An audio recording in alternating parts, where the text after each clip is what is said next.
Nuestros padres indígenas cuentan que, por los años 1952-1960, en tiempos de los hacendados, existía mucha violencia y maltrato a quienes trabajaban para ellos. Nunca recibían ninguna paga, solo trabajaban a cambio de alimentación. Las mujeres hermosas eran abusadas sexualmente por los patrones, les quemaban sus casas, les quitaban sus animales y castigaban a los hombres con cabrestos como si fueran animales salvajes.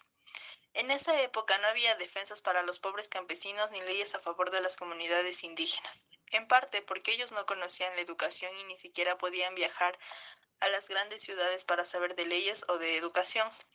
Los terratenientes odiaban a la gente pobre y se aseguraban de que no supieran ni leer ni escribir, hasta que en una comunidad indígena nació un líder que se llamaba Ambrosio Lazo, quien, sin conocer la ley o la educación, empezó a defender a sus hermanos indígenas ante los abusos.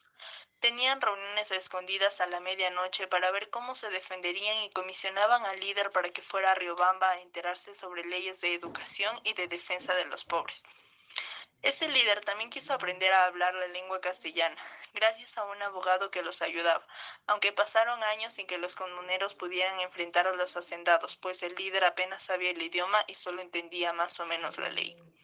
Cuando los hacendados supieron que el líder estaba descubriendo sobre la educación y los derechos indígenas, lo secuestraron para matarlo. Lo pusieron en una caja y la arrojaron a un río grande para que se la llevara.